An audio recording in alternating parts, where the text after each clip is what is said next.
বানিয়েছো বলতে পারবে? পারবে না। কটা কলেজ বানিয়েছো বলতে পারবে? পারবে না। কটা মন্দির বানিয়েছো বলতে পারবে? আমাদের মন্দির নিয়েও কোনো সমস্যা নেই, আমাদের মসজিদ নিয়েও কোনো সমস্যা নেই, আমাদের গির্জা নিয়েও কোনো সমস্যা নেই, আমাদের কোনো ধর্মীয় প্রতিষ্ঠান নিয়ে কোনো সমস্যা নেই।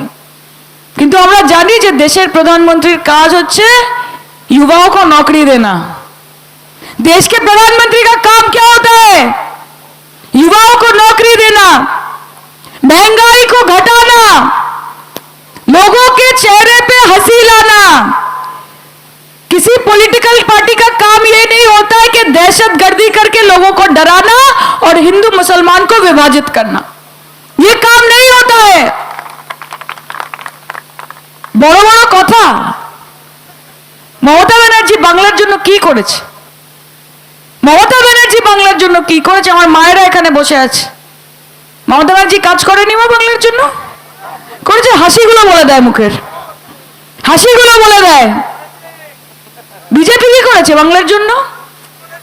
100 দিনের কাজের টাকা দেয় না, আবাস যোজনার টাকা দেয় না, মিড ডে মিলে আমার ছোট ছোট ভাই বোনেরা একটা করে ডিম সেদ্ধ পেত খিচুড়ির সাথে, সেটা বন্ধ করে দিয়েছে। রাস্তার টাকা দেয় না, গ্রাম সেবক যোজনা, সর্বশিক্ষা মিশনের টাকা দেয় না।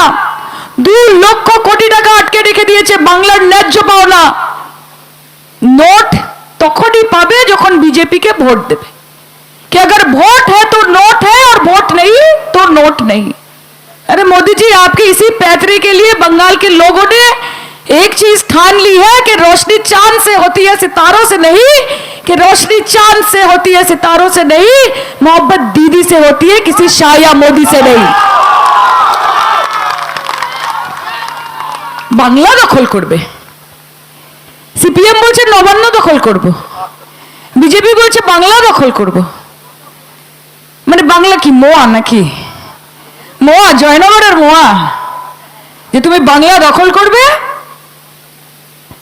হাতে সেঙ্গল ধরে নিলে রাজাধিরাজ মহারাজ হওয়া যায় না, লম্বা সাদা দাড়ি রাখলে রবীন্দ্রনাথ হওয়া যায় না, আর সকাল থেকে রাত অবধি মমতা বন্দ্যোপাধ্যায়কে গালাগালি দিয়ে আর যাই হোক না কেন বাংলার মুখ্যমন্ত্রী হওয়া যায় না।